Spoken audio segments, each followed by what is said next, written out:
Being told that you have leukemia at 24 is not something that you expect. A few hours later, I started chemo. So, yeah. Sorry. January 2013, I hadn't been feeling very well. And then I received a call from Life Labs directly telling me to go to VGH.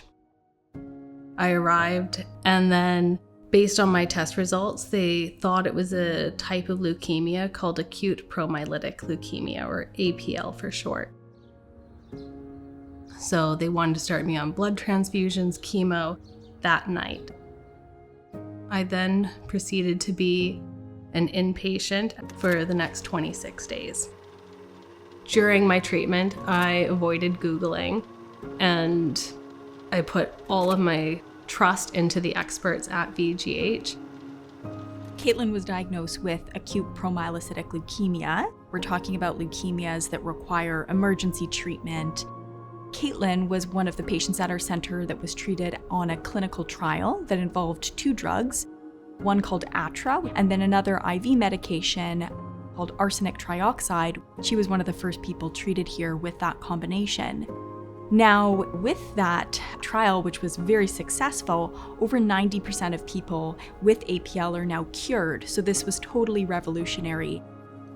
Philanthropy is incredibly important to everything that we do, and I think it's especially important to realize that there's actually a lot of incredible research being done in BC, and there's a lot of incredible researchers here. Some of the drugs that we use actually as routine treatments now for leukemia were developed in Vancouver, but we can do so much more if we had more resources available to us. Because of VGH, I've had the chance to travel, fall in love, get married, have a kid, and we'll get to watch her grow up. When I finished my treatment, I really didn't expect to need VGH again for decades. I didn't expect to be back just over 10 years later for my husband. Super Bowl Sunday was kind of when things went a little sideways. Just really tired, a little bit of chest pain, feeling out of it. My wife was a little worried about it. She was looking at me and going, "You don't look so great." I said, no, I'm fine, I'll sleep it off. So went in, kind of got admitted to the hospital around 11 p.m. Started with ECGs, I think did some x-rays. I think by about 4 a.m. they did a CT because they knew something was wrong, but they didn't know quite what. And then they came back from that and kind of said, yeah, you're not having a heart attack, there's no sign of that, but you're having an aortic dissection. I think 7:30-ish would be my guess, was on the operating table and getting knocked out for about a 14-hour surgery. Acute type A aortic dissection is one of the true surgical emergencies that we deal with in cardiac surgery. Many patients affected by this diagnosis, they don't even make it to the hospital. The anatomical circumstance for Luke was that we had to replace the aortic root portion of the aorta.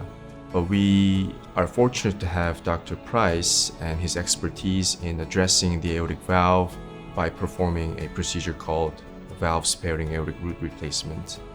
It has the ability to replace the torn aorta while maintaining the patient's own aortic valve.